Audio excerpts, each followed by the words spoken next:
Mes chers collègues, dans le cadre de la préparation de notre rapport sur la politique du handicap outre-mer, nous faisons ce matin un focus sur la situation à La Réunion avec 2 tables rondes.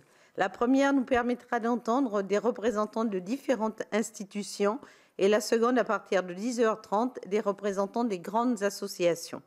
Avec nos 3 rapporteurs, Audrey Bélim, sénatrice de La Réunion, Annick Petrus, sénatrice de Saint-Martin, et Akli Melouli, sénateur du Val-de-Marne, que je salue, je suis donc heureuse d'accueillir pour notre première table ronde Madame Sabrina Tionowe, déléguée du département aux politiques inclusives des personnes en situation de handicap et à la vie éducative. Elle sera en visioconférence. Monsieur Rostan Mehdi, recteur, en visioconférence, et Monsieur Deva Radhakrishnan, directeur de la maison départementale des personnes handicapées, en présentiel. Bienvenue chez nous, cher monsieur. Comme d'habitude, nous avons adressé, mesdames et messieurs, un questionnaire pour préparer votre exposé liminaire.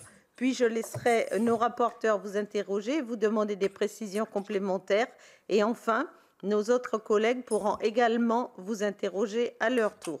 Donc, Madame Sabrina Tionowe, élue de Saint-Pierre et déléguée du département sur ce sujet, vous avez la parole pour votre présentation.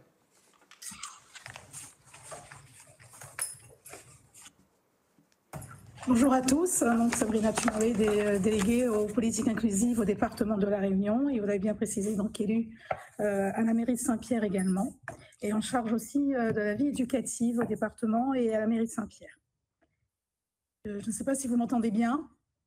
Oui, on vous entend parfaitement. Alors, voilà, merci. Alors, donc, très content d'être parmi vous aujourd'hui pour cette table ronde. Et donc de parler du handicap, particulièrement à La Réunion. La prise en charge et l'accompagnement des personnes en situation de handicap est l'une des priorités de la politique du département de La Réunion. Le département de La Réunion œuvre au quotidien pour soutenir et accompagner les familles mobilisées dans leur parcours afin d'offrir un cadre de vie adapté à leurs proches en situation de handicap. Avec la MDPH de La Réunion, dont vous avez le représentant sur place, Monsieur Deva Radhakrishnan, le département soutient et accompagne chaque jour les personnes en situation de handicap. La MDPH, et vous le préciserez tout à l'heure, le directeur a un rôle d'accueil, d'écoute et d'accompagnement dans la formulation du projet de vie de la personne handicapée et de sa demande de compensation de son handicap. Aider les personnes en situation de handicap et leur offrir les moyens de vivre dignement reste un enjeu pour le département de La Réunion. C'est un défi politique, c'est un défi humain, géographique aussi, dont nous avons bien pris la mesure. Un défi qu'avec nos partenaires, État, ARS, rectorat, associations, départements, essaient de relever en répondant aux nouvelles demandes, aux évolutions de l'offre en matière du médico-social. Ce défi est grand et l'enjeu est significatif dans notre île. En 2024, la population en situation de handicap s'élève à plus de 72 000 bénéficiaires selon la MDPH, en hausse de 5% par rapport à 2021. Ce nombre de bénéficiaires est en constante augmentation depuis 2006 et représente aujourd'hui 8% de la population réunionnaise. C'est 2 fois plus qu'il y a 12 ans. Ce nombre est amené à s'accroître sous l'effet de l'augmentation de la population, grâce aussi à un meilleur accès aux droits des personnes handicapées et d'une amélioration du dépistage néonatal du handicap. Parallèlement, notre île se distingue par des facteurs de fragilité renforcés, dont un sous-équipement au niveau de l'offre à destination des personnes en situation de handicap. La Réunion est faiblement dotée, par exemple, on peut citer les maisons d'accueil spécialisées. Nous avons un taux d'équipement de 0,5 places pour mineurs adultes âgés de 20 à 59 ans contre une place en moyenne nationale. Et prenons un autre exemple, en foyer de vie, si on compte 1,2 places contre 2,1 places en moyenne nationale. Une étude menée par l'ARS estime un besoin de création de de plus de 250 places supplémentaires pour les foyers d'accueil médicalisés et de plus de 350 places pour les SAMSA.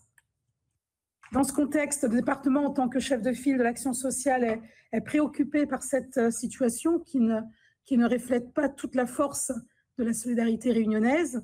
Nous nous devons collectivement d'être à la hauteur des enjeux dans ce domaine qui touche à la dignité de femmes et d'hommes. Le faible équipement ne répond pas suffisamment aux nouveaux enjeux liés aux demandes des personnes en situation de handicap et de leurs familles, à savoir accéder à une offre plus diversifiée, à un accompagnement dans leur parcours de vie.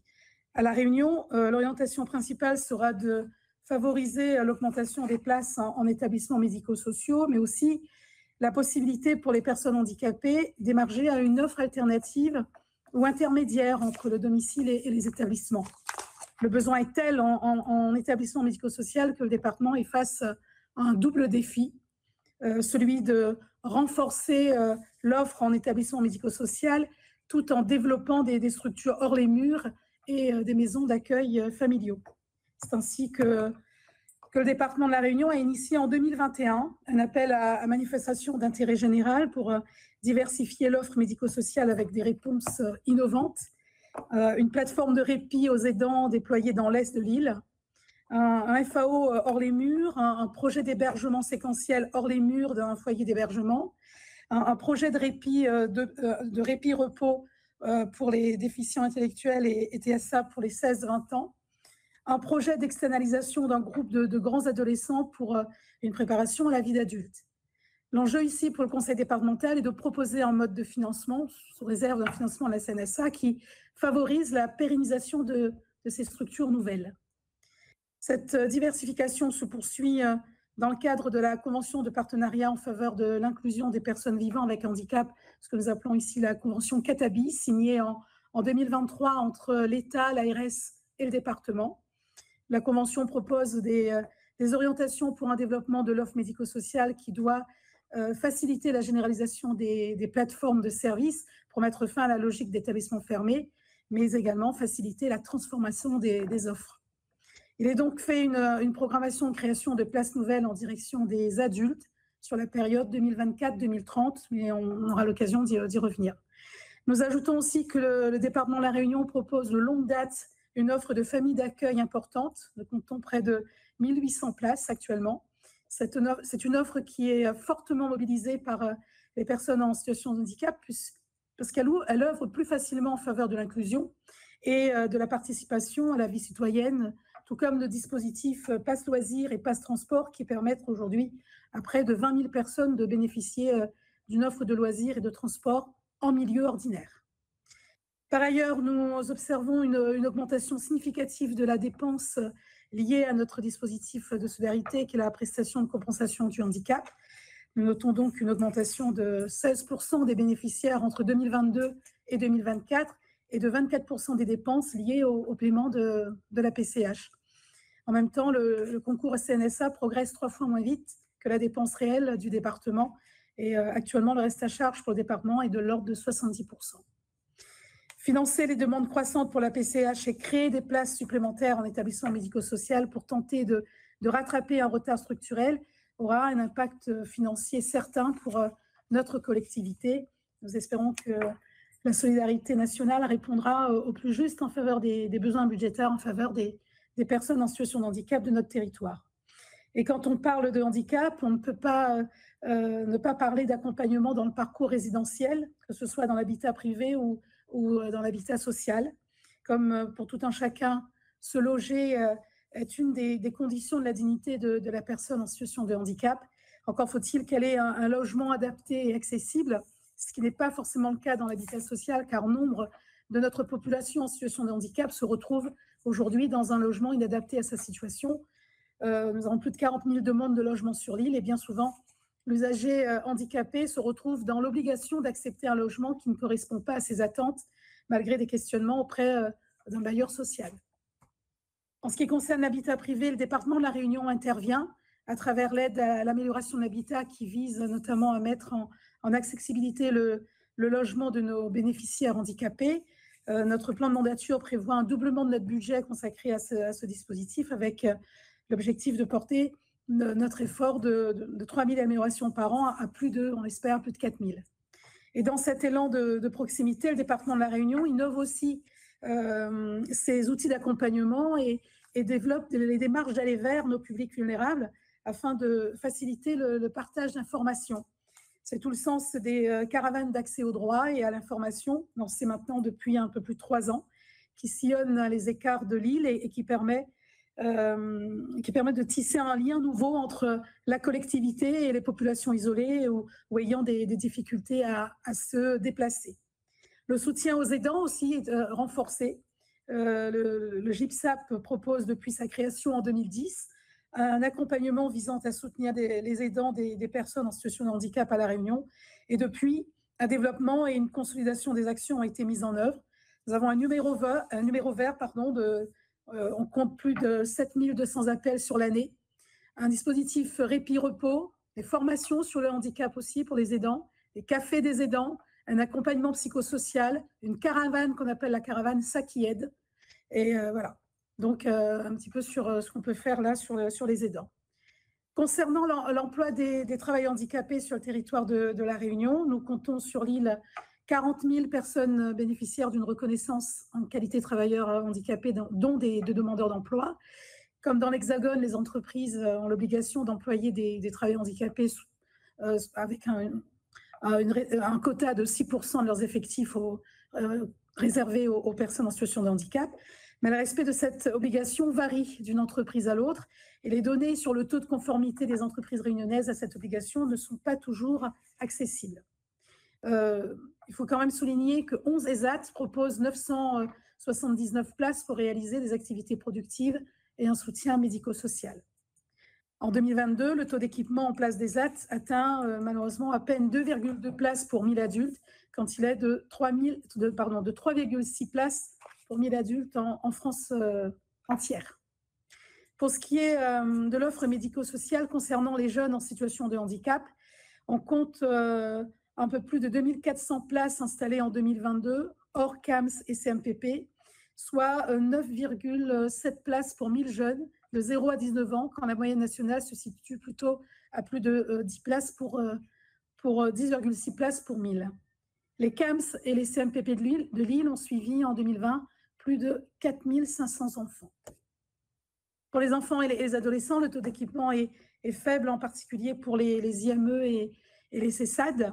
Les familles attendent parfois plusieurs années avant d'obtenir une place en IME ou un suivi CESAD. Cette carence impacte fortement le parcours de scolarisation des jeunes avec une scolarisation forcée en milieu ordinaire, soit dans un dispositif Ulysse ou soit compensée par l'accompagnement d'une aide humaine. Ce qui nous amène à parler de l'école inclusive, puisque le droit à l'éducation pour tous les enfants est un droit fondamental.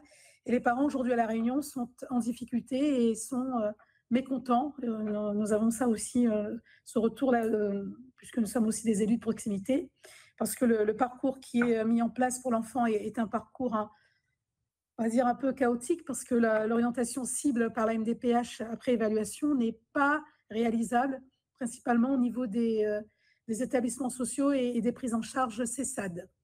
Et ces enfants, le repli sur le milieu ordinaire, et effectivement, nous les retrouvons donc en grande difficulté avec une demande croissante d'accompagnement humain. Les familles attendent le nouveau chantier de l'IME au sein des établissements scolaires proposés par l'ARS. À La Réunion, 218 000 enfants sont scolarisés, 9 500 enfants en situation de handicap scolarisés en milieu ordinaire avec compensation, dont la plus grande compensation reste l'accompagnement humain, en AESH individuel ou en AESH mutualisé. En 2006, pour vous dire comment l'activité est intense, en 2006, on a notifié à la MDPH 171 droits d'AESH, à l'époque on les appelait AVS, et là en 2024, on en est à 4000 droits d'AESH. La réalité de l'école inclusive, elle n'est pas vécue malheureusement de manière positive par tous les parents en termes d'accompagnement. Le temps du diagnostic aussi des pathologies peut être un temps très long avant la notification, et quand l'enfant est notifié, nous ne sommes pas encore capables de satisfaire toutes les orientations cibles ou l'accompagnement par un AESH ou une AESH, ou alors proposer une enveloppe d'heures qui n'est pas celui que proposé dans l'orientation cible.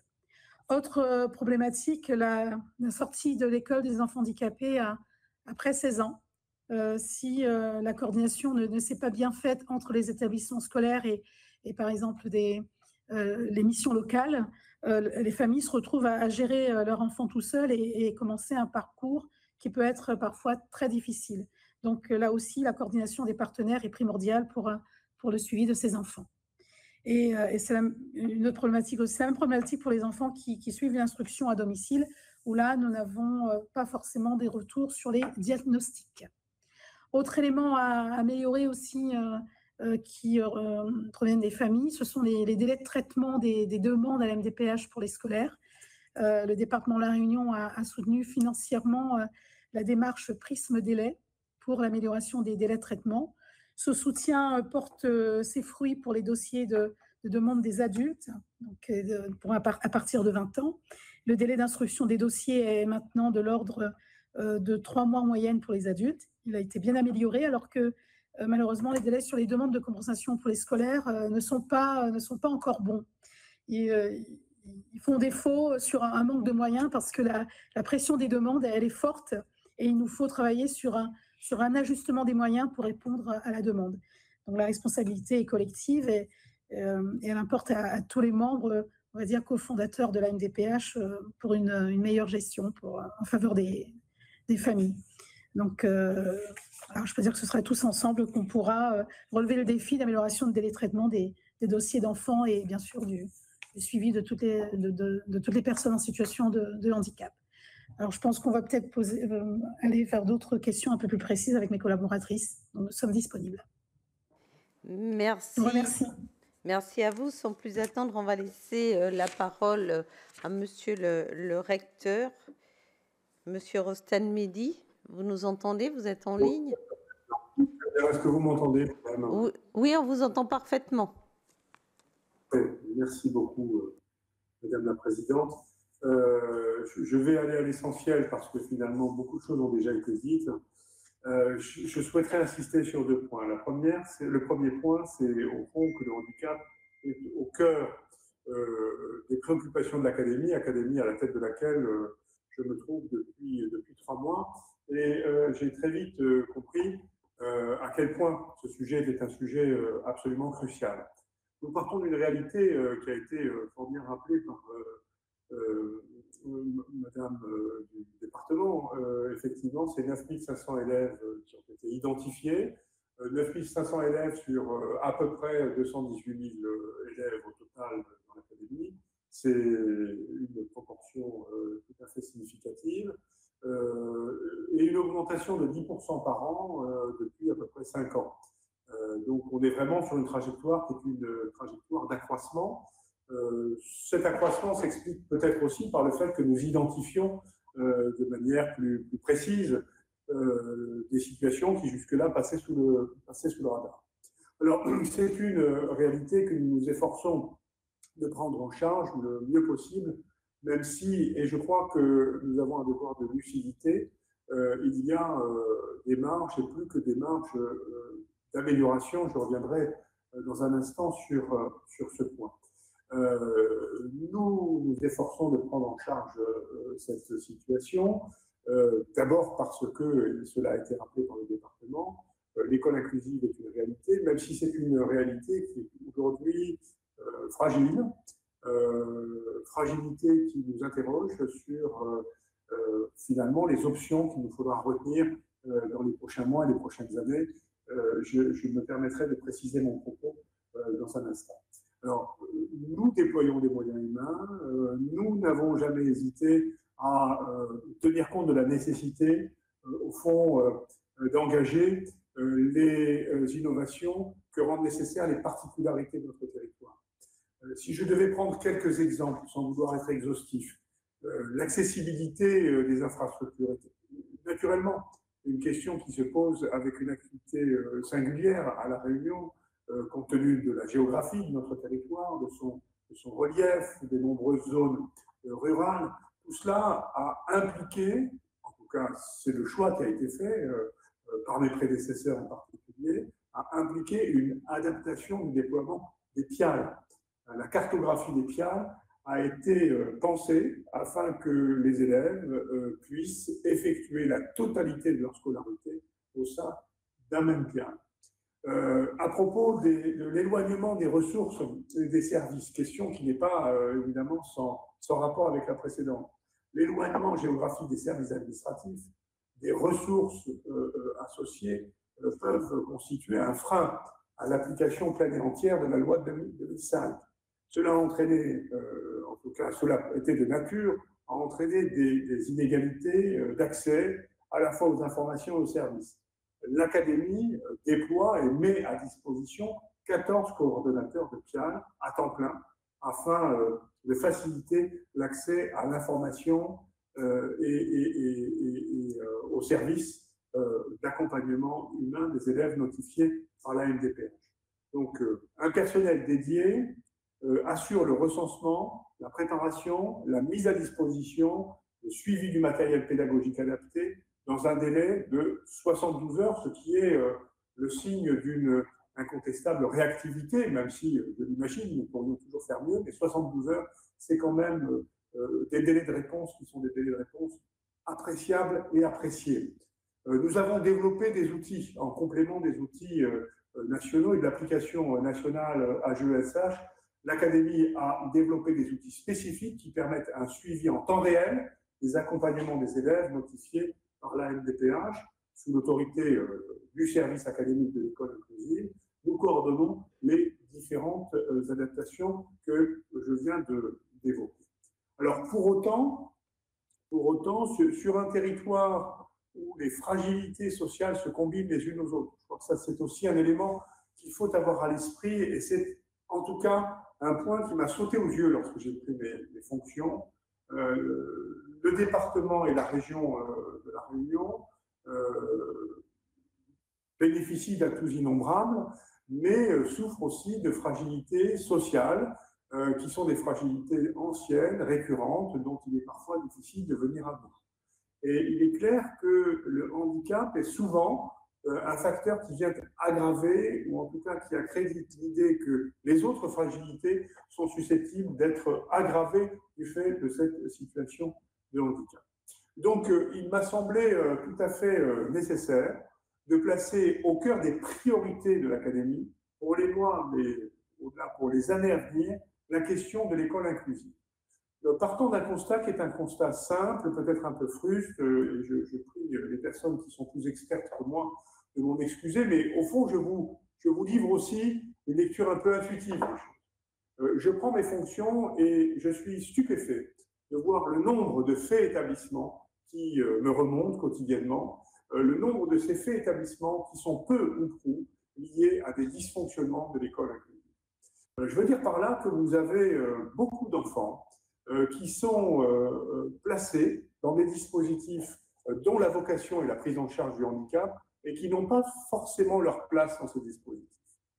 À l'inverse, vous avez des centaines d'enfants qui devraient être dans ces dispositifs et qui n'y sont pas, faute de place, peut-être parce que certaines de ces places sont occupées par des enfants qui n'en ont pas besoin. Ça ne veut pas dire que ces enfants n'ont pas besoin d'un accompagnement, mais ils n'ont pas besoin d'un accompagnement en raison d'un handicap. Vous avez des centaines d'enfants donc, qui restent au seuil de ces dispositifs de prise en charge. Et évidemment, en les plaçant dans le cadre ordinaire, eh bien, on crée des conditions propices à des incidents dont la gravité, dont l'intensité, dont la fréquence est de nature à nous inquiéter. Il me semble donc absolument nécessaire de procéder à une remise à plat. Et cette remise à plat, elle concerne d'abord le travail que l'éducation nationale, que le rectorat doit accomplir en termes de traitement des demandes, à la fois les premières demandes et les demandes de renouvellement. Ce qui me semble aujourd'hui nécessaire d'établir, c'est le point de savoir si nos protocoles sont des protocoles adaptés. si les premières demandes comme les demandes de renouvellement sont traitées de manière harmonisée entre les différents établissements. Si les enseignants qui sont chargés de prendre en charge, pardonnez-moi cette redondance, les demandes, le font avec toute la formation et toute l'acuité nécessaire. Donc nous avons engagé un travail de réflexion, en lien d'ailleurs avec le département, puisque j'ai pu échanger sur ce point avec monsieur le président Melchior, et je crois que nous sommes tout à fait en phase. En tout cas, je veillerai à ce que nous assumions notre part de responsabilité dans le dysfonctionnement qui affecte probablement la fluidité dans la gestion des dossiers et qui rend sans doute difficile une bonne prise en charge. Cela étant observé, il faut, à mon sens, aller beaucoup plus loin. L'école inclusive au cœur des priorités académiques, qu'est-ce que concrètement cela veut dire? Ça veut dire d'abord qu'il est nécessaire que nous renforcions nos ressources en termes d'enseignants spécialisés. Aujourd'hui, les moyens dont nous disposons sont les suivants. Il y a 3 inspecteurs de l'éducation nationale spécialisés sur les questions en lien avec l'école inclusive. Il y a 30 enseignants référents, mais ces enseignants, nous les partageons avec les collectivités. Il y a un conseiller technique en charge de l'enseignement, enfin, de l'éducation, d'école inclusive, pardon, à mes côtés. Nous avons un service de l'école inclusive, mais je crois que nous devons aller au-delà en renforçant nos capacités en termes d'enseignants spécialisés. Aujourd'hui, nous disposons d'à peu près 300 enseignants spécialisés à l'échelle de l'académie, ce qui n'est pas négligeable, loin s'en faut. Mais je crois que nous avons des marges nous permettant d'accroître le nombre d'enseignants qui seront certifiés au titre du KPI. Donc là, ça fait partie des sujets dont nous devons discuter dans les prochains jours avec nos équipes. La spécialisation est une chose, la formation en est une autre. Effectivement, nous devons nous attendre à ce que les enseignants du cadre ordinaire continuent à être confrontés parfois à des situations qui sont des situations liées à la non-prise en charge d'enfants qui devraient être placés dans d'autres dispositifs. Or, ce que je constate, c'est que les équipes pédagogiques sont souvent dépassées face à des situations qui sont éruptives au regard de l'intensité des comportements qu'il faut gérer et auxquels il faut faire face. Vous avez des cas de violence, la violence peut être verbale, au mieux, elle est parfois physique. Des élèves qui vont détruire le matériel scolaire alentour et qui vont parfois s'en prendre soit à leurs camarades, soit aux équipes pédagogiques ou d'accompagnement.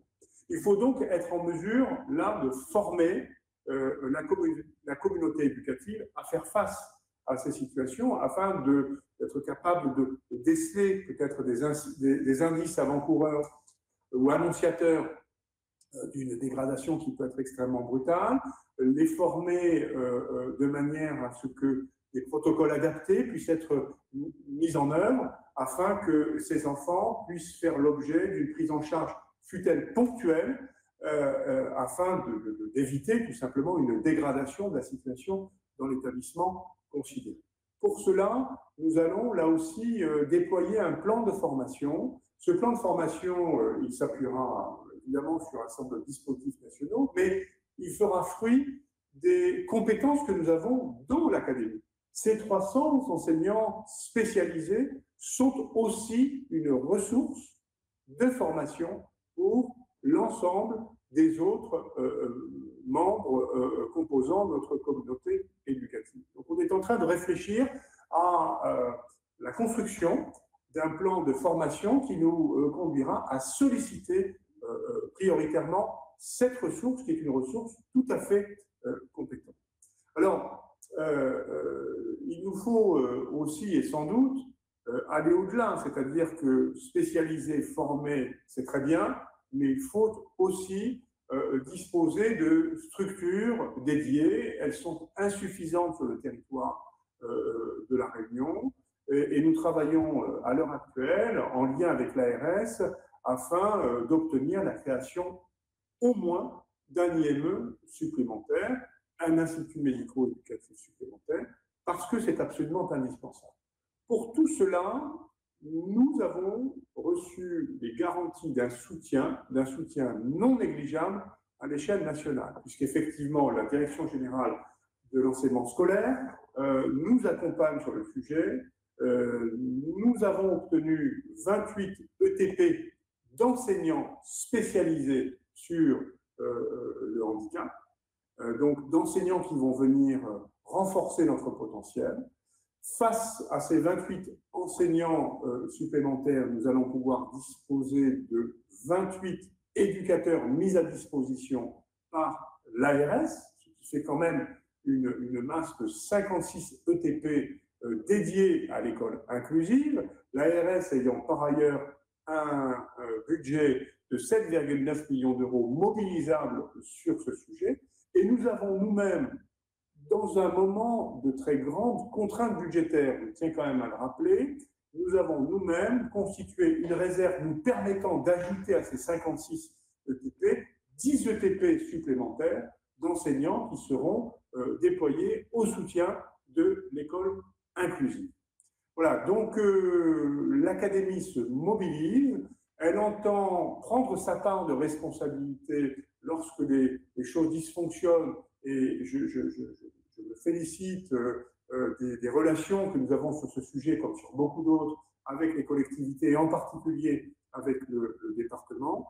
Et puis, nous essayons de nous projeter à un horizon plus lointain, dans le cadre de ce que seront les priorités stratégiques de notre Académie pour les mois, mais aussi pour les années à venir. Je vous remercie de votre attention, Madame la Présidente.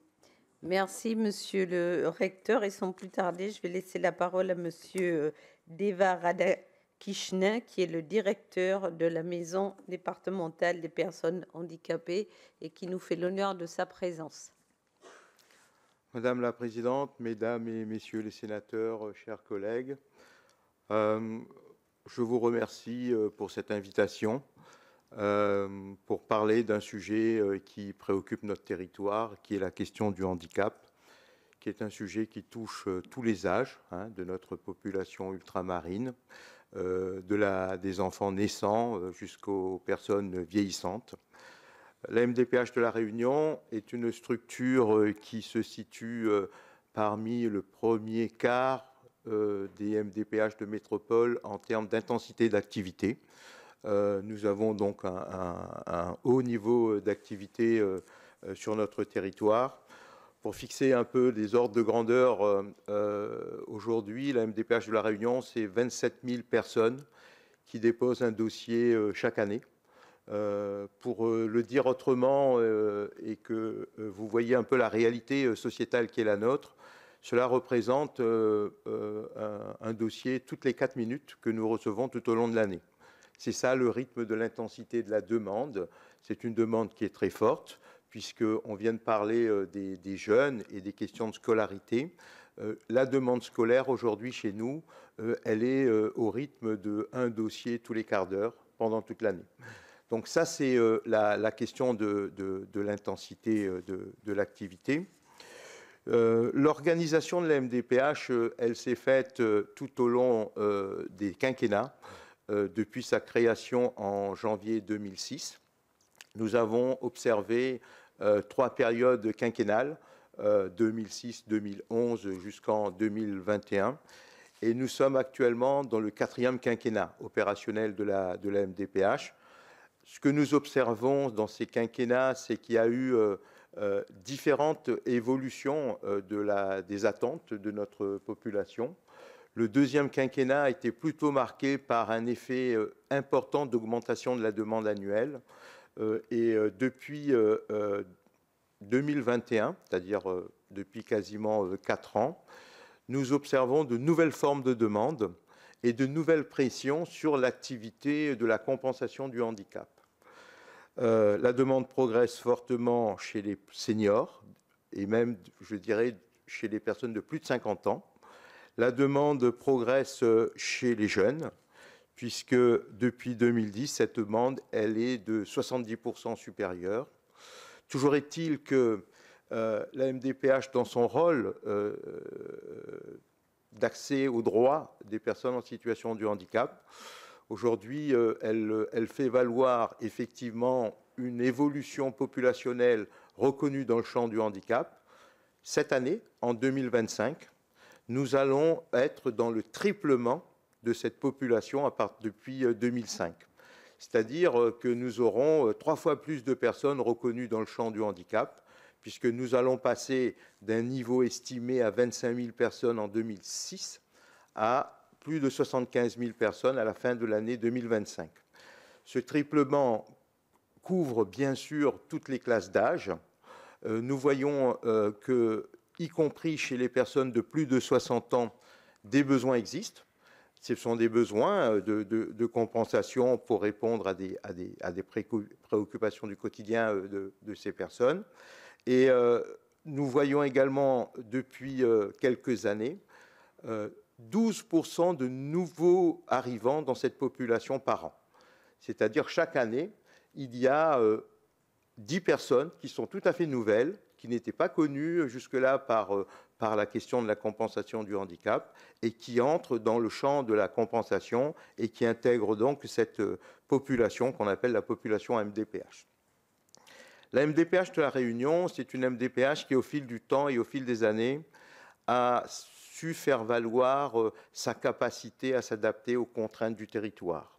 Nous avons nos contraintes intrinsèques liées à la pression de la demande, à l'effet ciseau entre les moyens dont nous disposons et les objectifs que nous devons atteindre, les contraintes liées à la pression sur les délais de traitement. Madame Thionoé en a parlé, et je pense que c'est un vrai sujet, et des contraintes autour d'un écosystème dans lequel, au fond, la MDPH est au milieu d'un enchaînement d'actions et de responsabilités, mais n'a pas de capacité à agir sur l'effectivité des droits, et qui se retrouve en amont des dispositifs d'accompagnement, à avoir à organiser des actions d'information, de formation, pour que la démarche auprès de la MDPH reste une démarche accessible. Au fil du temps, l'évolution de nos missions a été structurée par un certain nombre de faits marquants. Ces faits marquants sont des faits marquants issus de stratégies nationales. Je m'attacherai ici à vous exposer quelques faits marquants qui ont permis quand même d'aller vers une haute qualité de service. En tout cas, c'est notre projet institutionnel. La mise en place au niveau national de ce qu'on a appelé le référentiel des missions de qualité de service. Comme vous le savez sans doute, il a fallu attendre 10 ans après la loi de 2005 pour qu'au niveau national, porté par un gros travail de la Caisse nationale de solidarité et de l'autonomie, chacune des missions codifiées dans le Code de l'action sociale et des familles de la MDPH fasse l'objet d'un référentiel aussi bien sur les objectifs que sur les attendus et sur les niveaux qualitatifs qui pouvaient être mesurés. Il y a également un chantier important qui a touché l'ensemble des MDPH concernant le système d'information. Comme vous le savez, les MDPH aujourd'hui, en tout cas depuis 5 ans, organisent leur activité autour du système d'information harmonisé. Ce système d'information harmonisé permet, en tout cas participe, à l'accès équitable aux droits sur l'ensemble du territoire national en mettant un process habilité par le niveau national. Et la MDPH de la Réunion, bien évidemment, a intégré cette démarche depuis 5 ans. Et ensuite, je citerai le cas de la feuille de route, puisque vous savez que l'État a proposé au MDPH d'intégrer une nouvelle dynamique du changement de pratique autour d'un référentiel qu'on a appelé feuille de route MDPH 2022, qui a concerné l'ensemble des MDPH sur des chantiers prioritaires déclinés par rapport aux enjeux locaux. Et cette feuille de route de la MDPH 2022 a bien évidemment mis en avant, pour la Réunion, le sujet de l'accueil bienveillant et qualitatif de nos usagers et de leurs aidants, mais également le sujet du délai de traitement, qui reste un sujet criant sur notre territoire. Ces évolutions, aujourd'hui, au niveau de notre organisation, bénéficient d'un retour du public. Ce retour se fait au travers de l'enquête de satisfaction annuelle qu'on appelle la mesure de satisfaction des usagers.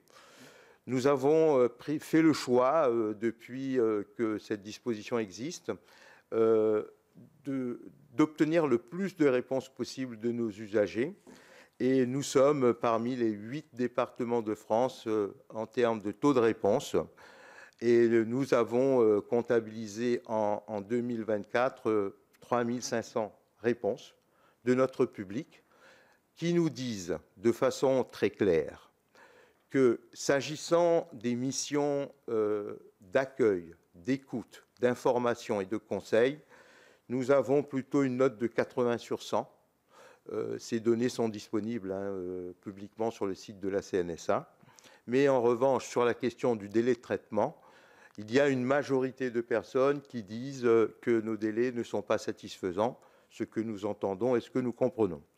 Partant de là, et Mme Thionoé l'a rappelé tout à l'heure, la commission exécutive de la MDPH a fait le choix de créer une opération spéciale pour retourner cette inflation du délai de traitement. Et nous avons bénéficié effectivement d'une aide financière du département pour renforcer nos moyens et être à la hauteur des objectifs, en tout cas atteindre les objectifs tels que demandés. Nous sommes satisfaits, en tout cas les élus de la Réunion sont satisfaits du travail qui a été entrepris. Et pour vous donner un ordre de grandeur, lorsque nous avons réalisé l'activité au mois de janvier 2024, donc il y a de cela à peine un an, nous avions comptabilisé un délai de traitement de 6,3 mois, tout public, bien évidemment, sur à peu près 3000 situations statuées par la Commission des droits et de l'autonomie des personnes handicapées. Un an après tout un travail d'investissement et d'efficience de nos process, sur le mois de janvier 2025, qui vient de se terminer, et qui a eu une activité de même niveau que janvier 2024, nous avons un délai moyen de traitement de 3,7 mois. Donc c'est pour vous dire qu'il est possible, avec la confiance de nos partenaires, en tout cas des membres fondateurs de la MDPH, d'amener des réponses impactantes sur le territoire. Pour être totalement transparent avec vous, ce délai moyen de traitement aujourd'hui, il est très confortable pour les adultes. Madame Thionoé l'a dit, elle a tout à fait raison.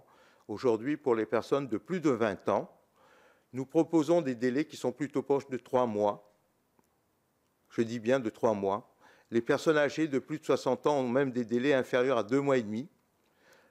Mais nous avons une difficulté de fond qui est à expertiser dans le cadre d'une co-responsabilité des acteurs.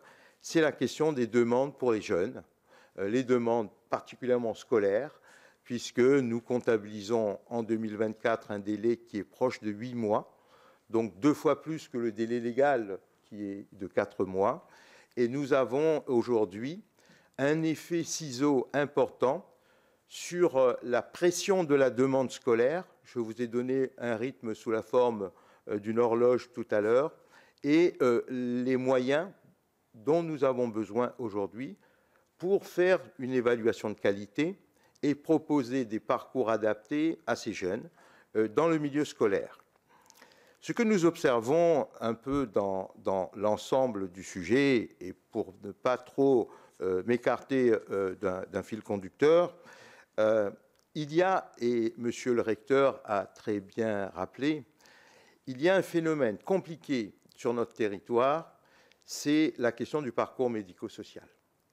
Vous savez, à peu près 15% de notre public, adultes, enfants, est un public dont la situation de l'autonomie se situe vraiment sur l'extrémité de la perte d'autonomie. Et ces 15% de personnes, aujourd'hui, relèvent d'un parcours médico-social, soit vers un service, soit vers un établissement médico-social. Mais pour rester sur le macro-système, l'enjeu de la Réunion n'est pas très compliqué. Nous avons aujourd'hui, bon an ballant, tout public confondu, 5300 places médico-sociales en service et en établissement disponibles sur notre territoire. Mais la MDPH, au travers de son activité et de son évaluation sérieuse et rigoureuse, comptabilise 11 000 personnes orientées dans un parcours médico-social. C'est-à-dire que sur l'ensemble, c'est-à-dire enfants, adolescents, adultes, nous avons dans l'absolu une place pour deux. Et vous comprenez bien que dans le parcours de vie, aussi bien sur la question de la scolarité que sur la question de l'insertion professionnelle, nous pouvons nous retrouver en difficulté par des parcours par défaut qui sont proposés à ces personnes qui n'ont pas accès à ces orientations qu'on appelle cibles, c'est-à-dire des orientations correspondant réellement à la situation de ces personnes. Il est vrai que sur la question scolaire, nous avons une difficulté aujourd'hui, puisque notamment sur la question des instituts médico-éducatifs, et M. le recteur l'a rappelé tout à l'heure, comme sur la question du CESAD, nous avons aujourd'hui un déficit d'offres qui conduit finalement à créer des parcours chaotiques, accidentés, à des jeunes dont le profil, dont la situation de handicap et ses retentissements orientent plus vers un parcours médico-social dédié, mais qui par défaut sont repositionnés dans le parcours en milieu ordinaire, à l'école ordinaire.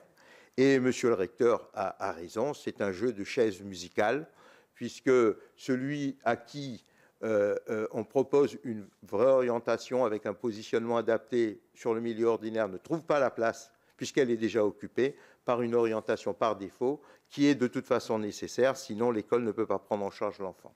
Donc cet effet un peu désorganisé, de déséquilibre de l'offre par rapport à la demande prononcée par la MDPH crée un dysfonctionnement terrible sur notre territoire et bien évidemment crée un appel d'air complémentaire d'aide humaine, puisque souvent ces jeunes ont besoin aussi d'une assistance humaine pour être maintenus en classe ordinaire.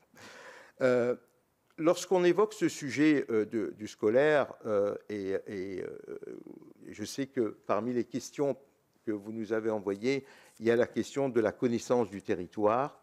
Je suis venu ici vous affirmer de façon très claire et transparente que la MDPH de La Réunion a été en 2011 la première MDPH de France à avoir tenté une estimation populationnelle du handicap à l'échelle d'un département. Aujourd'hui, au niveau de cette mission d'observatoire que nous avons développée historiquement, nous sommes en mesure de décrire toutes les personnes qui sont bénéficiaires d'un droit actif au moment où on se parle, et cette description, elle va même jusqu'à présenter les déficiences de ces personnes, on est capable de le dire, et nous allons cette année vous présenter, un travail est en cours, mais c'est du travail statistique, donc ça demande quand même beaucoup de temps de validation, nous allons même vous parler de leur mode de vie, des personnes avec qui ils vivent, leur mode d'hébergement, et nous allons vous parler également de leurs ressources.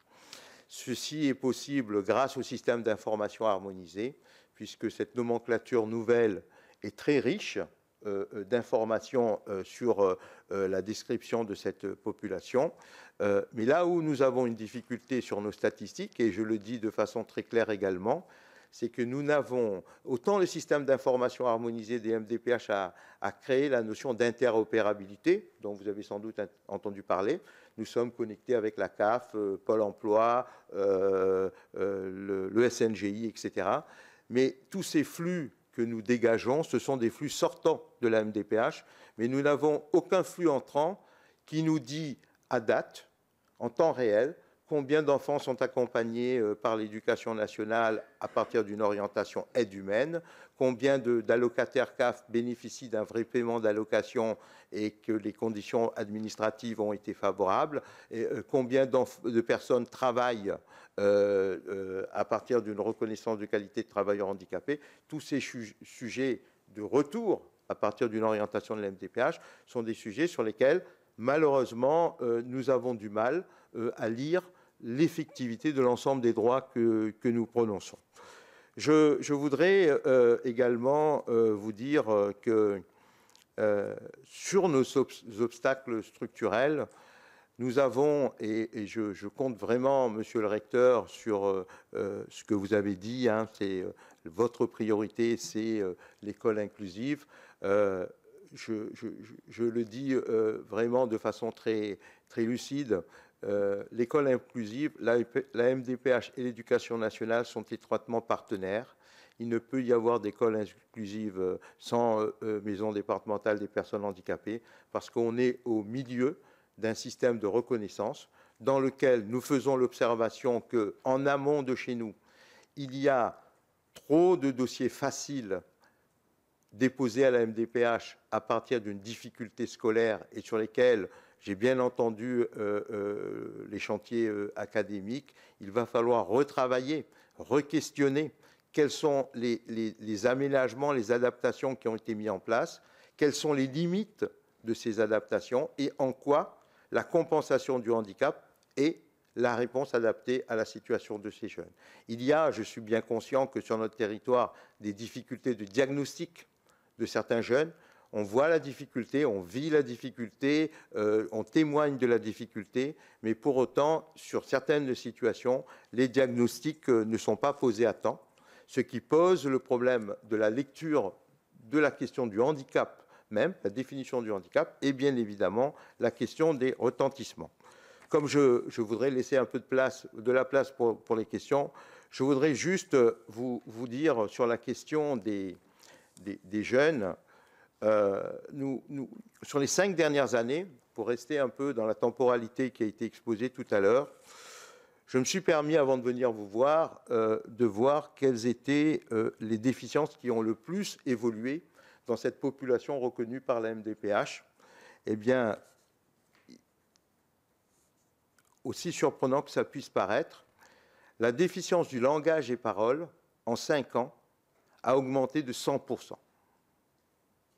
Dans le public reconnu par la MDPH entre 2019 et 2024, ce qui arrive comme étant la plus forte augmentation en termes d'intensité, c'est le public des jeunes, bien évidemment, dont la déficience principale concerne les troubles d'apprentissage sur le langage et les paroles. Nous avons bien évidemment d'autres déficiences comme le psychisme, qui a augmenté également de près de 40%. Mais je voudrais quand même vous dire que nous avons chez nous les ressources statistiques pour aider la politique publique à répondre aux enjeux du territoire. Merci de votre attention. Merci, Monsieur le Directeur. Donc, sans plus attendre, je vais laisser la parole à nos rapporteurs. On va commencer par Audrey Belli. Ah oui, Akli doit partir, donc je vais laisser la parole à Akli. Merci. Oui, je voudrais m'excuser d'ailleurs, de parler plus longtemps, mais on va prendre des notes. Alors, je ne vais pas empiéter sur les questions de ma collègue Audrey Belli, mais ni Annick, je sais que vous serez de demain, mais il y a une petite réaction et une question. Alors, moi, j'ai vu qu'effectivement, tout d'abord, je voudrais vous dire que on a des leçons quand même à prendre aussi en métropole sur un certain nombre d'actions. Je crois que vous êtes plus en pointe que nous, et d'ailleurs, vous êtes même sur l'accès aux soins, vous êtes plus performant que l'Île-de-France et un certain nombre de régions métropolitaines. Ce qui est d'ailleurs, je tenais à le saluer, comme quoi peut-être que ce rapport va susciter des vocations ailleurs. Mais j'ai un petit sujet, c'est-à-dire que je sais que ma collègue Audrey Belli me viendra sur le mec, mais vous avez effectivement mis en place un pass loisir, vous avez mis en place le pass transport. Mais là, sur les sites, ou alors j'ai mal cherché, on ne trouve pas le taux effectivement d'accessibilité. Donc on n'a pas le taux. Donc on ne sait pas si les gens viennent ou les raisons pourquoi, ou est-ce que les critères sont stricts et tout ça. Donc on manque sur le site d'éléments là-dessus. Ça, c'est une première question. Et puis, je vais enchaîner comme je dois partir, mais je sais que les réponses, vous me les donnerez. Il y avait aussi pour nous, sur l'accès, on ne revient pas, sur l'accès à l'handisport. On n'a pas de données effectivement sur l'accessibilité aux jeunes, à la jeunesse et aux moins jeunes de la Réunion sur l'accès au sport, sur le handisport. Ça, c'est un des éléments. Et puis l'autre élément aussi, et je m'arrêterai là, c'est qu'on n'a pas aussi d'éléments sur les étudiants réunionnais, mais ça vaut pour tous les territoires et départements d'outre-mer. Sur les étudiants et notamment l'accès à l'université, à la métropole, quels sont les dispositifs mis en place et est-ce qu'il y a un vrai dispositif et un parcours justement pour qu'ils puissent aussi faire des études universitaires?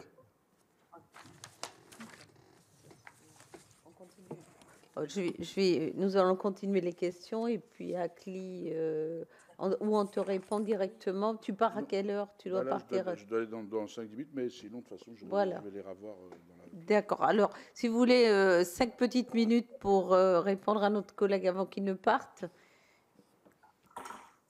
Monsieur le recteur, sur les étudiants. Sur le dernier point, nous n'avons pas nous-mêmes de statistiques. C'est un point sur lequel nous nous penchions, les étudiants et le parcours de ces étudiants souffrant d'un handicap, soit dans leur accès à l'université à La Réunion, soit dans leur accès à l'université dans l'Hexagone.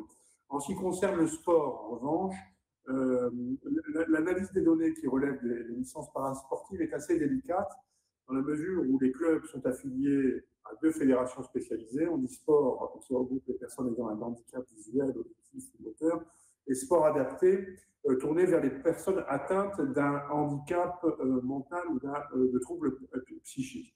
Alors, ce ne sont pas, cela dit, les seuls à accueillir des publics en situation de handicap, puisqu'il existe à ce jour à La Réunion 26 fédérations qui sont délégataires en matière de parasport.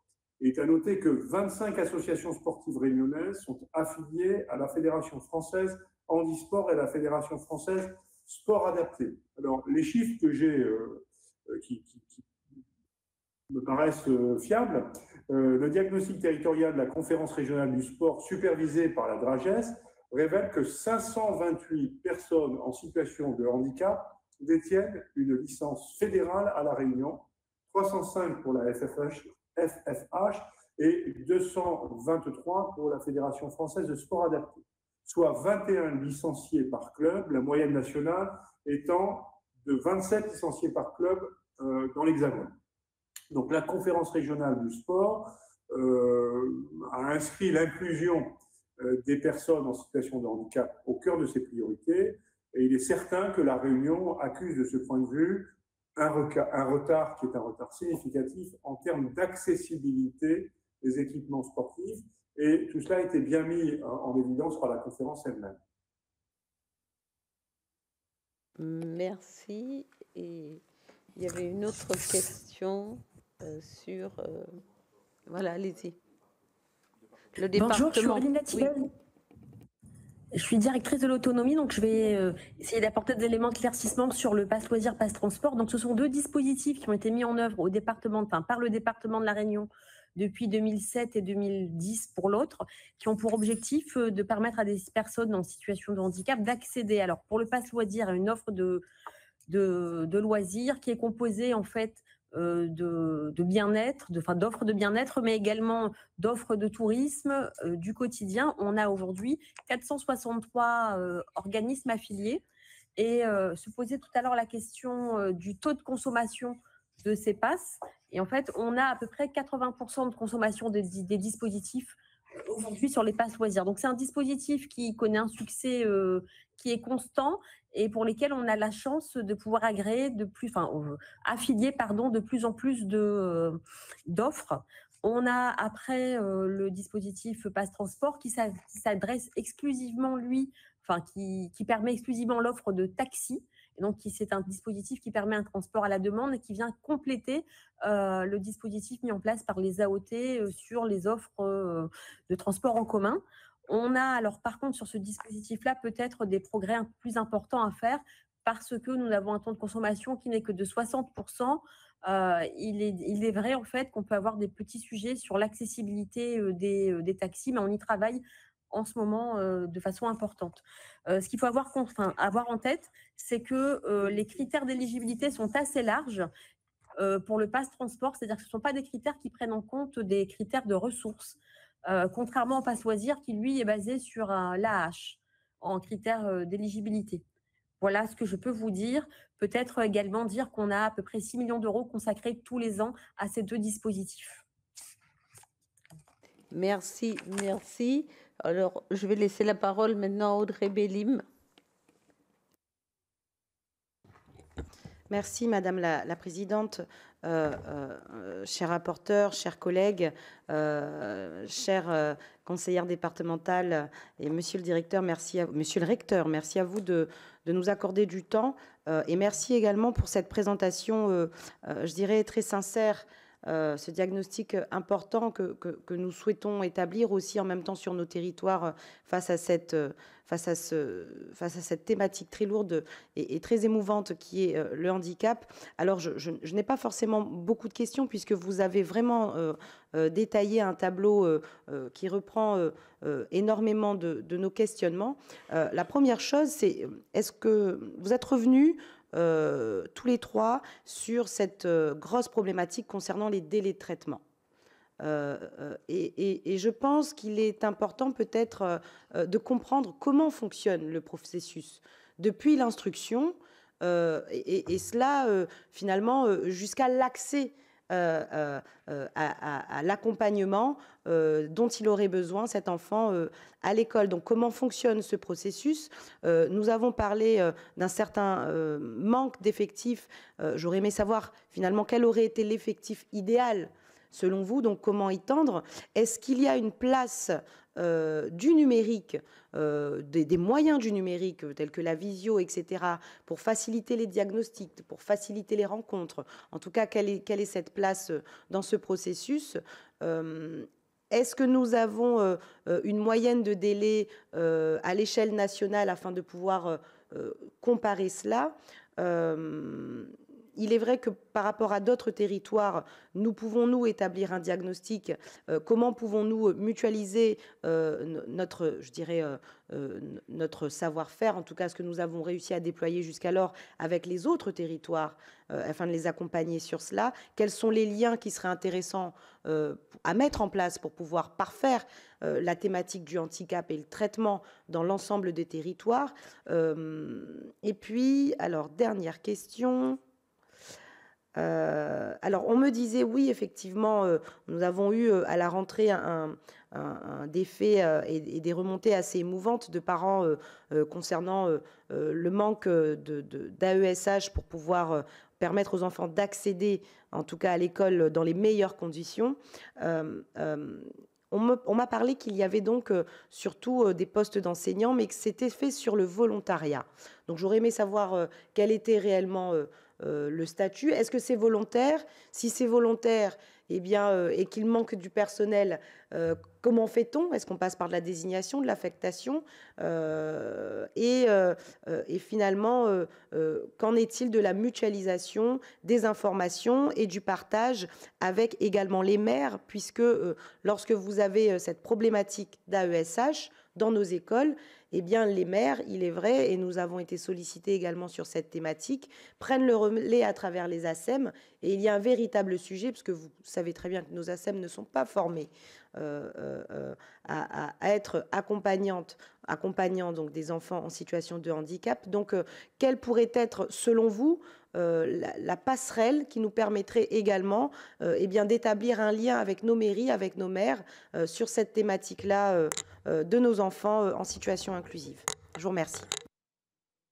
Alors, maintenant, je vais laisser la parole à Annick Petrus, à notre collègue Annick Petrus, pour ces questions. Merci, Madame la Présidente. Merci à nos invités pour ces explications assez complètes. Alors, mes collègues ont balayé l'handisport, l'inclusion scolaire. J'aurai deux questions. La première va concerner les petits non scolarisés, les petits porteurs de handicap qui ne sont pas encore en âge scolaire. J'aimerais savoir quel est le temps d'attente de prise en charge en CAMS, puisque je crois comprendre que sur nos territoires d'outre-mer, le temps d'attente est assez long. Et ensuite, ma deuxième question va porter sur l'accessibilité numérique, qui devient une question centrale à cause de la dématérialisation croissante des services publics. Alors, est-ce que l'accès aux outils numériques et aux plateformes administratives est-elle suffisamment adaptée à La Réunion pour permettre aux personnes en situation de handicap d'y accéder?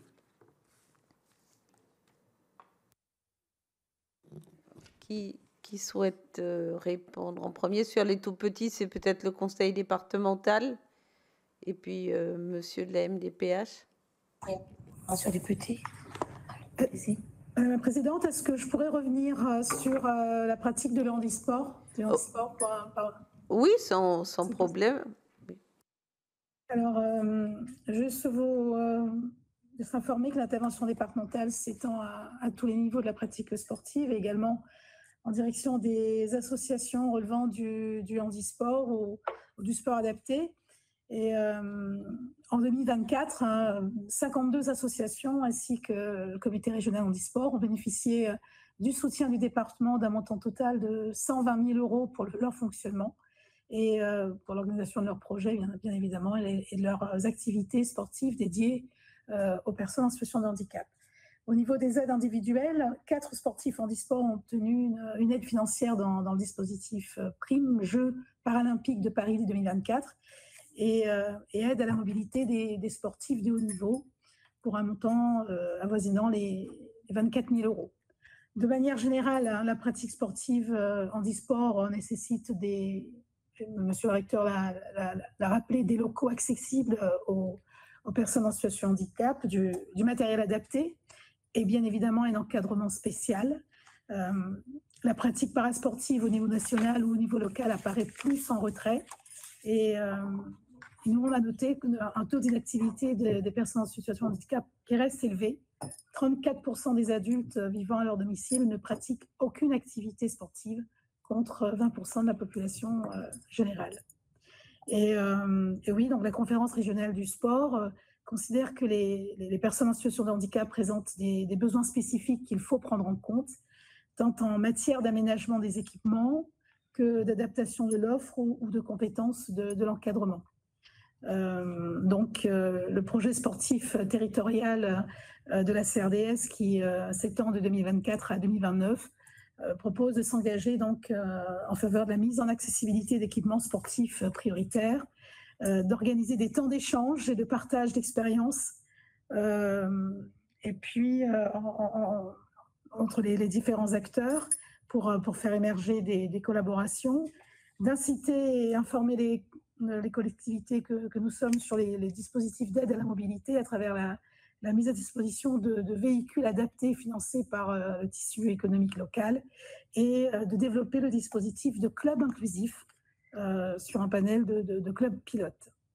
Voilà ce que je voulais dire pour ajouter à ce qu'a dit monsieur le recteur sur la pratique du handisport à La Réunion. Je vous remercie.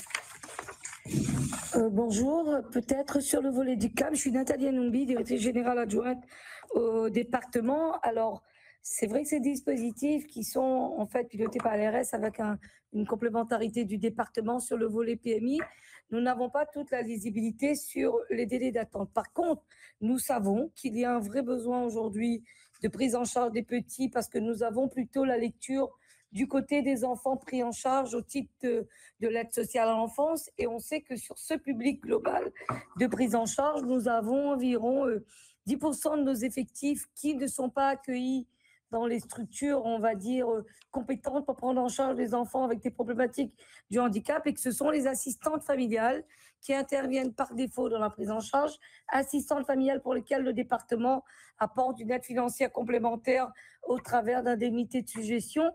Et le sujet, on le voit plutôt sur le prisme global de l'aide sociale à l'enfance avec des prises en charge qui ne sont pas nécessairement adaptées. Voilà. Merci. Voulez-vous ajouter quelque chose sur les questions de l'intervention d'Audrey Bélim et ses questions? Madame la Présidente, peut-être du côté du rectorat, revenir sur certains points.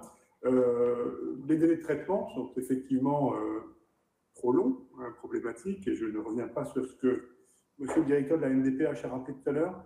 Il me semble que de notre côté, il est important de travailler sur la gestion des flux. C'est-à-dire faire en sorte que les dossiers qui remontent à la MDPH soient des dossiers qui soient correctement instruits ab initio. C'est-à-dire que la MDPH ne consume pas l'énergie et les moyens qui sont les siens dans la reprise de dossiers qui ont été transmis sans être correctement ficelés. Donc ça, c'est vraiment un point sur lequel j'entends que nous portions une grande partie de nos efforts. Il y a une question de Madame la sénatrice Bélim sur le volontariat. Oui, être mis à la disposition de la MDPH suppose effectivement une démarche volontaire de la part des enseignants, donc nous n'avons pas la possibilité de les contraindre à le faire. Nous allons relancer l'appel à candidature avant le mouvement du premier degré, de manière effectivement à avoir un volant de candidats suffisamment large. Le nombre d'AESH est-il suffisant? Pour ce qui nous concerne, nous avons 3000 AESH, ce qui représente 12 à 13% de la masse salariale de l'académie, ce qui n'est pas tout à fait négligeable. Et enfin, Madame la sénatrice Bélim a évoqué le recours au numérique pour améliorer le traitement des demandes et des dossiers. Nous lançons dans l'Académie de La Réunion un chantier qui conduit à la mobilisation de l'intelligence artificielle pour mieux accompagner les élèves qui souffrent de l'une ou l'autre des formes de dyslexie, dyscalculie.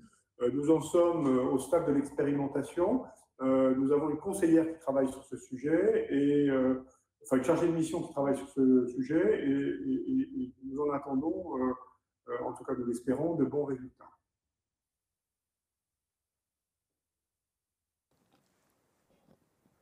Parler des délais de traitement sur les questions de Madame la sénatrice Bélim. Le sujet du délai de traitement est un sujet qui est regardé suivant que l'on se situe du côté de la personne en situation de handicap ou des institutions. Bien évidemment, le délai pour rester sur le sujet qui a été le vôtre, le parent, est un délai beaucoup plus long que les délais que nous-mêmes nous annonçons, puisque nous sommes finalement sur des délais intercalaires entre administrations. Mais il est vrai qu'aujourd'hui, il y a un sujet sur le niveau 1 de la démarche auprès de la MDPH, c'est toute la phase d'accompagnement, de préparation d'une demande auprès de la MDPH. Et nous avons un travail à revisiter sur la question des accompagnateurs, de leurs connaissances et capacités à donner les meilleurs conseils. Et faire en sorte aussi que, comme nous l'observons régulièrement, nous avons des situations de demande d'aide humaine qui n'ont même pas été vues à l'école, mais le parent prend l'initiative d'une démarche un peu contournée des normes habituelles qui font qu'à un moment donné, on est toujours perdu quand on voit que ces gens sont perdus. Le délai aujourd'hui est un sujet sur lequel je pense qu'on a la capacité, en espérant que ce que nous avons fait pour les adultes durera un certain temps, nous avons aujourd'hui la capacité ensemble de faire la même chose pour les enfants. Il n'est pas possible, et les élus nous le rappellent à chaque fois que nous avons des échanges, que lorsqu'on a 8 mois de délai, c'est une année scolaire, au final, qui est sacrifiée. Et des fois, nous avons des situations pour lesquelles, au bout de 8 mois, on fait un rejet à la personne. Donc finalement, on aura attendu pour rien, alors qu'on aurait pu mettre en place les efforts qu'il fallait. Rejet parce qu'on n'est pas dans le champ du handicap. Ce que nous observons aujourd'hui, c'est que cette amélioration des délais va participer globalement à l'amélioration du cadre de vie et des réponses aux personnes. Ce que nous faisons aujourd'hui, malgré les contraintes qui sont les nôtres sur les dossiers des jeunes, nous avons comme fil rouge de prioriser, malgré la massification de la demande à traiter, les enfants non scolarisés, les enfants scolarisés à temps partiel, les enfants qui, dans leur dossier, présentent des troubles relevant de ce qu'on appelle la vie sociale et relationnelle, donc des troubles du comportement majoritairement. Ces dossiers, je veux dire, sont traités en urgence et en priorité chez nous. Et bien évidemment, quand on parle d'enfants non scolarisés, on pense également aux enfants qui vont faire leur première scolarisation avec des difficultés qui sont remontées auprès de la MDPH. Donc nous traitons ces urgences, pour faire en sorte que la situation ne soit pas plus grave que ce qu'elle est aujourd'hui. Mais en même temps, nous sommes bien conscients qu'il va falloir, en attendant les effets positifs des réformes et des évolutions que Monsieur le recteur a rappelées autour des PASS, qui vont remplacer les PIAL, vraisemblablement de ce que la ministre nous a dit dès cette année, en expérimentation à La Réunion, avec les compétences éducateurs qui vont venir rejoindre le système, et finalement un repositionnement du médico-social comme étant le back-office d'un front-office qui pourrait être le milieu ordinaire. Nous avons peut-être devant nous 2 ans difficiles encore à passer pour essayer de trouver tous les ajustements, mais pendant ces 2 ans, il nous faut répondre dans les délais les plus courts. Je dirais un mot sur les ATSEM parce que je pense que le sujet est important. Nous voyons apparaître depuis maintenant 2 ans beaucoup de demandes d'aide humaine sur les enfants en maternelle, au motif que les ATSEM ne sont pas en capacité de porter les accompagnements aux enfants en question. Et on a là aussi un sujet de formation et d'accompagnement des ATSEM pour au moins avoir une première réponse qui permette la scolarité sans difficulté de ces enfants. Je vous confirme que les diagnostics chez les jeunes et les très jeunes prennent du temps. Il y a des délais d'attente qui sont longs sur notre territoire. Tout en soulignant, et monsieur le sénateur Melouni l'a dit, nous sommes partenaires de la charte Romain-Jacob, que vous connaissez, et nous sommes surtout partenaires de son enquête sur l'accès aux soins qui s'appelle Handifaction. Et il est vrai, à l'occasion des 10 ans de la charte Romain-Jacob, nous avons fait état de l'accès aux soins. Et notre situation réunionnaise globale sur l'accès aux soins reste quand même encore un peu confortable par rapport à d'autres territoires en métropole. Merci. Étant contraint par le temps. Bon, les collègues présents dans la salle, avez-vous des interventions? Alors, Viviane Mallet, après Jocelyne Guidez et après Jean-Gérard Pommier.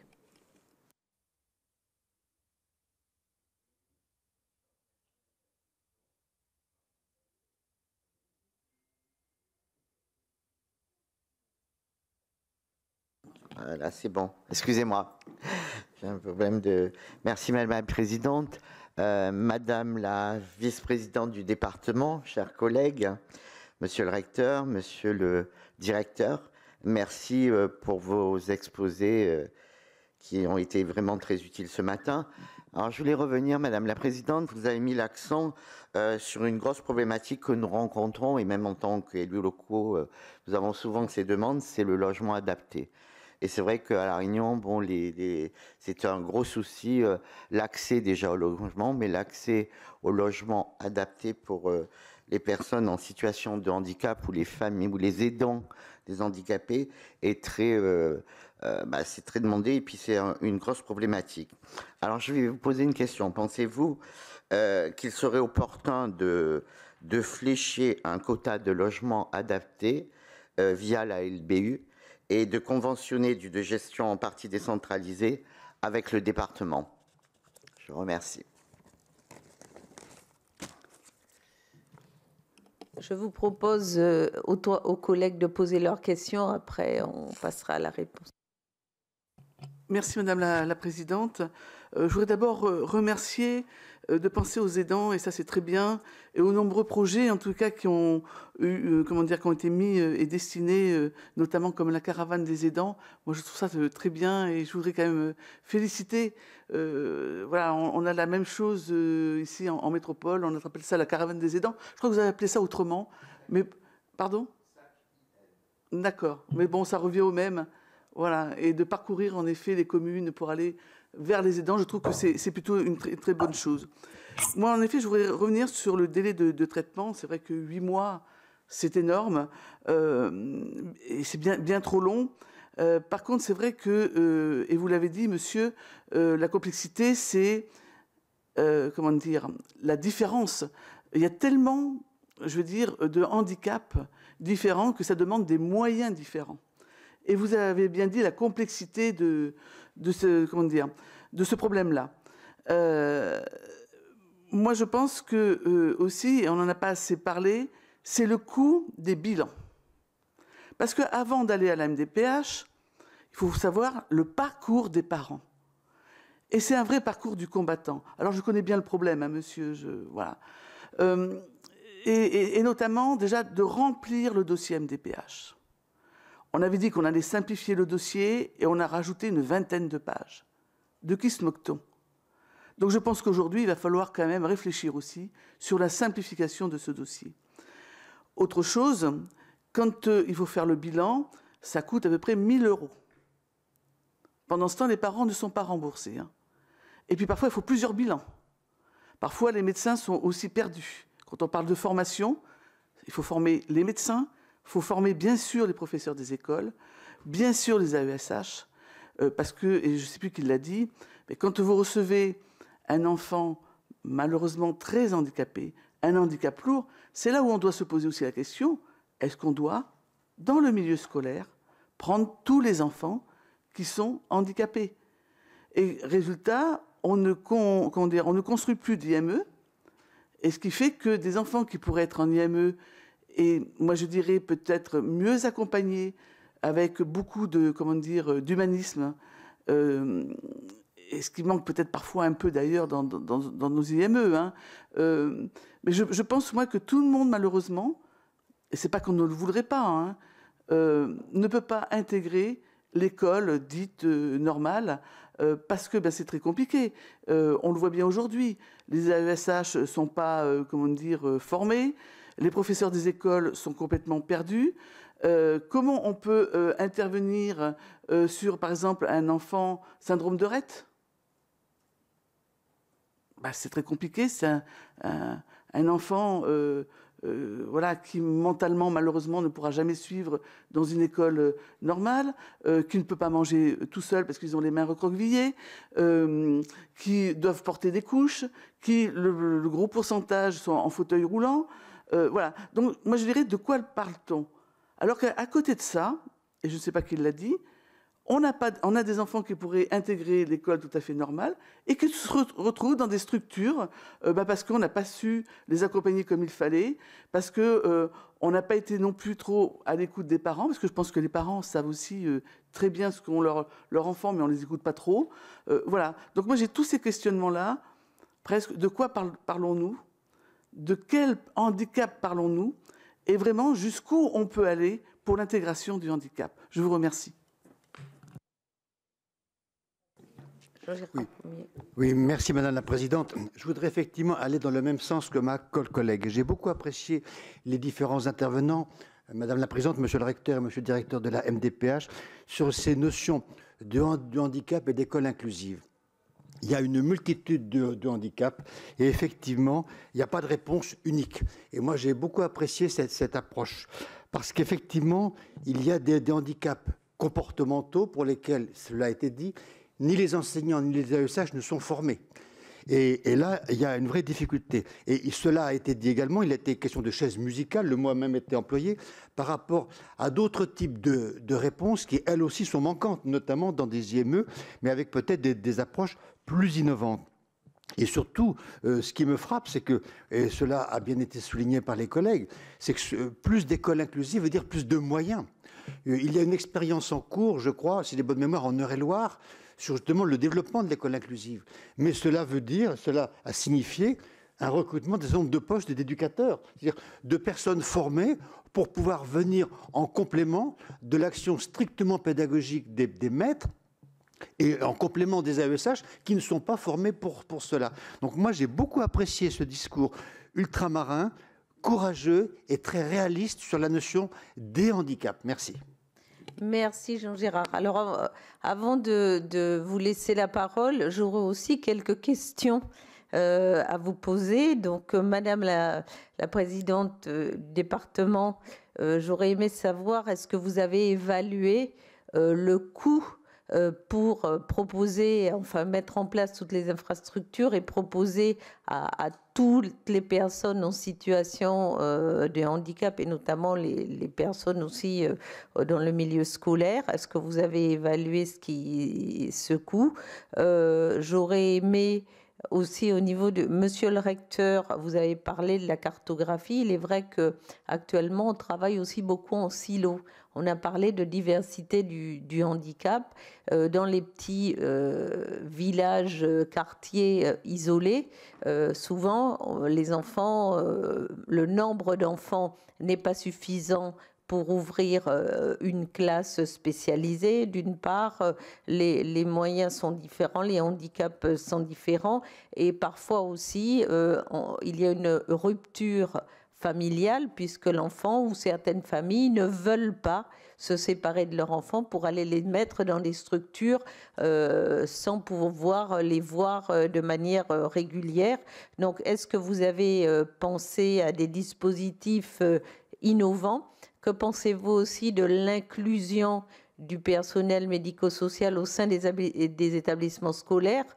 Les orthophonistes, les ergothérapeutes, bon, c'est bouger un peu les lignes.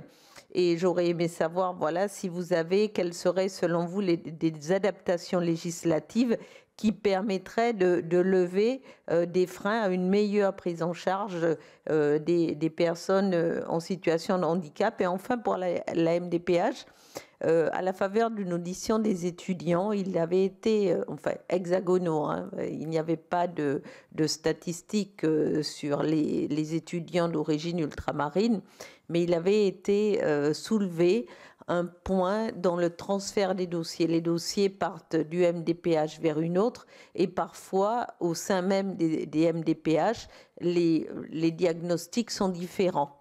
Et les droits peuvent parfois varier. Bon, c'est ce qui nous avait été remonté. Donc, j'aurais aimé savoir, est-ce que lorsque vous avez des étudiants qui partent, qui sont suivis, est-ce qu'il y a un suivi du dossier? Est-ce qu'il y a un lien avec l'étudiant pour l'accompagner aussi à une meilleure intégration?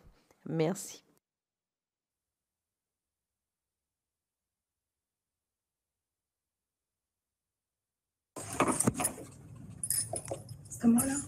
Alors, Madame la Présidente, donc sur la question l'évaluation du coût des infrastructures, notre stratégie d'hébergement est évaluée au département à plus de 30 millions d'euros par an, mais nous avons conscience que cela ne va pas couvrir toute l'ambition que nous avons autour de ces nouvelles places d'infrastructure.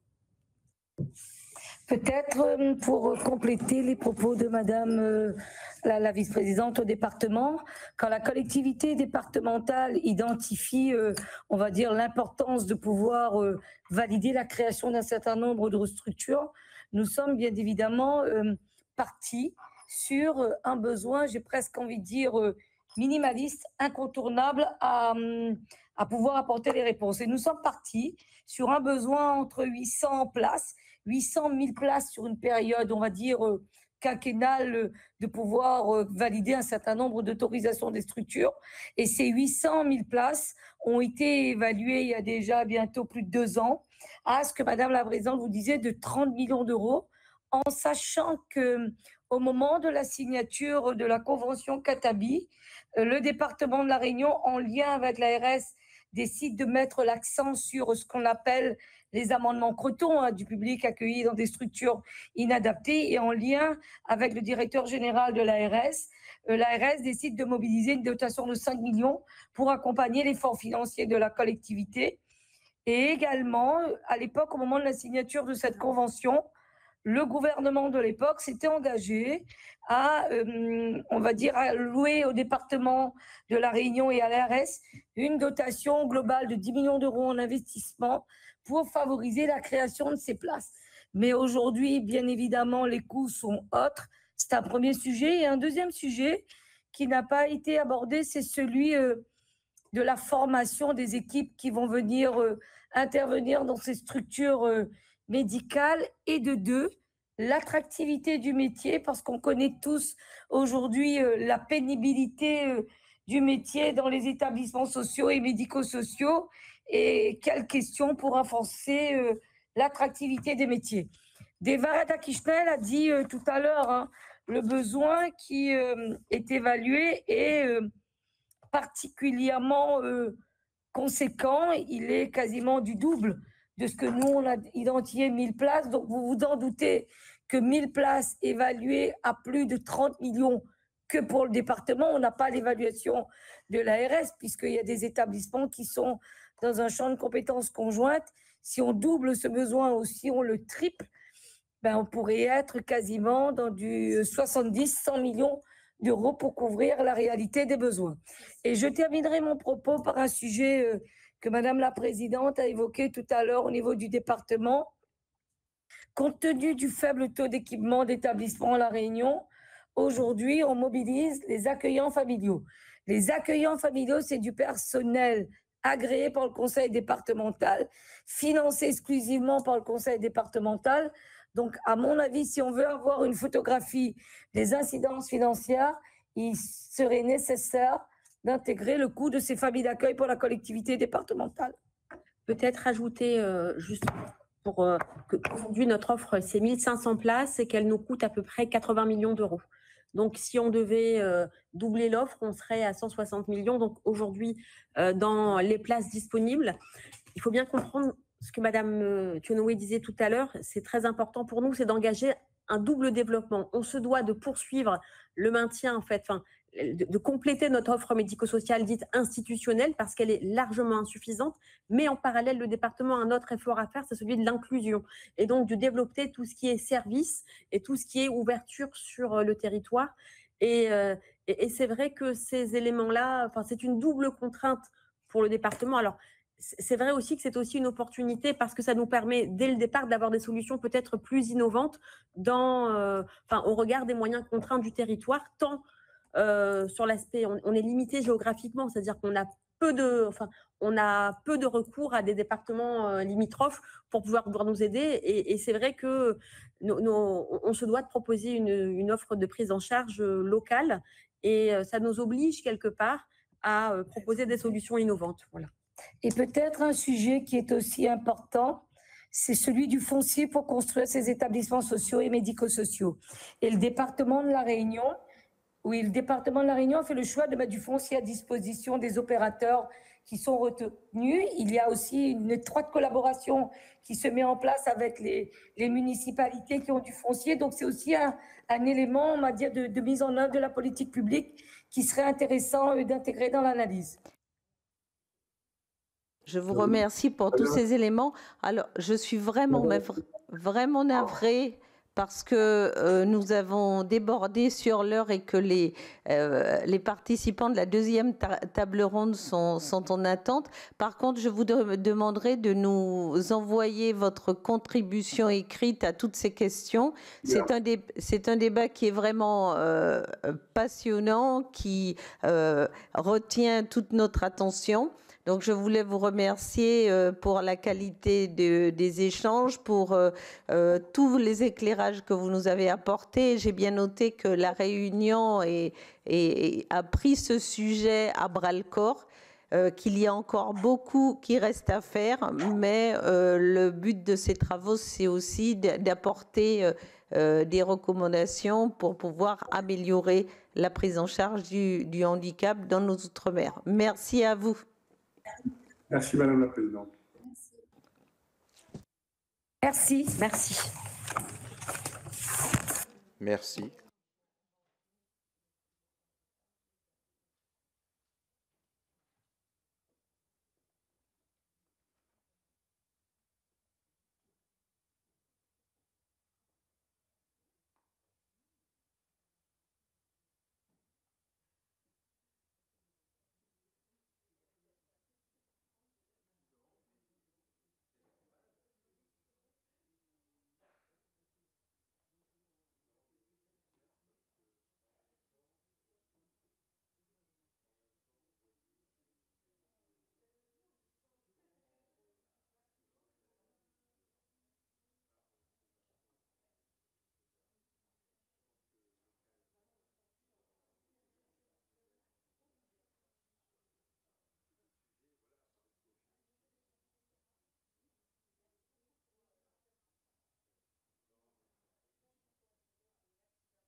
Pour les participants à la seconde table ronde, bonjour Marie Bruno du secrétariat de la délégation.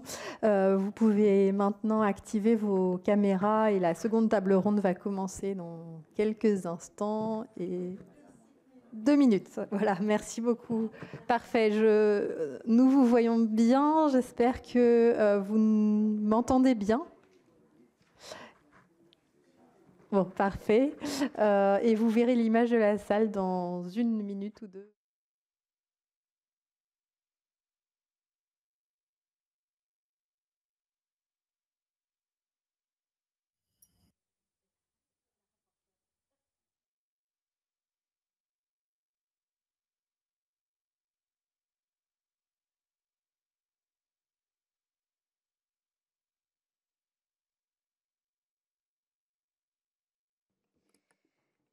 Chers collègues, nous allons poursuivre nos travaux sur la politique du handicap outre-mer avec notre seconde séquence.